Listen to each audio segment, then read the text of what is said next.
ધાનપુર સામૂહિક આરોગ્ય કેન્દ્રમાંથી બાળકનું અપહરણ થયું। 24 કલાક વીત્યા બાદ પણ બાળક મળ્યું નથી।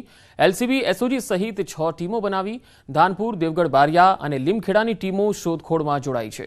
મહત્વનું છે કે હોસ્પિટલમાં લાગેલા સીસીટીવી 2 વર્ષથી બંધ છે। ધાનપુર સામૂહિક આરોગ્ય કેન્દ્રમાંથી બાળકનું અપહરણ થયું। 1 માસના બાળકનું આરોગ્ય કેન્દ્રમાંથી અપહરણ થઈ જાય છે। કુટુંબ નિયોજનનું ઓપરેશન કરાવવા આવેલ મહિલા સાથે આ બનાવ બન્યો। બાળકને દૂધ પીવડાવવાના બહાને મોટા બાળક પાસેથી બાળક ઉઠાવી લીધું। હાલ પોલીસે તપાસ હાથ ધરી છે।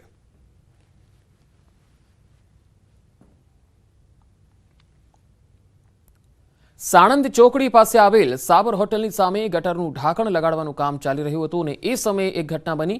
રાજુભાઈ પરમાર નામના વ્યક્તિ શુક્રવારે સાંજે 4 વાગ્યાની આસપાસ કામ કરતા સમયે ગાયબ થઈ ગયા।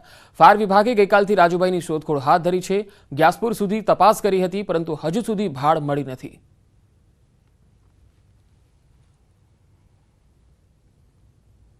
સાબર હોટલની સામે એક જે ગટરનું કામ છે તે ચાલતું હતું અને તેમાં રાજુભાઈ પરમાર કરીને છે તે કામ કરી રહ્યા હતા, પરંતુ શુક્રવારની સાંજે 4 કલાકથી તેઓ ગુમ છે અને તેની શોધખોળ કરવા માટે આખી ફાયરની ટીમ છે તે 3 દિવસથી લગાતાર કામગીરી કરી રહી છે। આપણી સાથે છે ઓફિસર કે વાત કરીશું। ગઢવી સર, જે રીતે 3 દિવસથી રાજુભાઈની શોધખોળ ચાલી રહી છે, શું તપાસ હજુ પણ ચાલુ છે?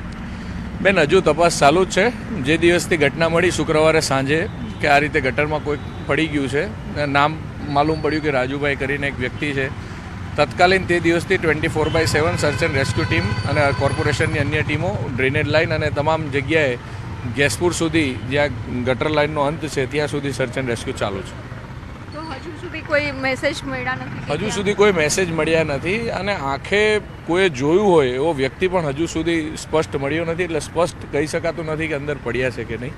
અમારી ટીમ દ્વારા અંડરવોટર BA-7 પહેરી અને BA-7 પહેરી જે ટોક્સિક ગેસ છે એની સામે જઈ અને રેસ્ક્યુ શોધવાની સર્ચ એન્ડ રેસ્ક્યુ કર્યું, પરંતુ કોઈ હાલ સુધી મળેલ નથી। તો હજુ પણ સર્ચ ઓપરેશન એટલે કે તપાસ ચાલી રહી છે, પરંતુ એવો કોઈ વ્યક્તિ પણ સામે નથી આવ્યો કે તેઓએ જોયું હોય કે તેઓ ગટરમાં પડ્યા છે। એટલે કે રાજુભાઈના જે ચપ્પલ છે તે જે કામ કરતા હતા ત્યાં જોવા મળ્યા છે, પરંતુ રાજુભાઈ ગુમ છે।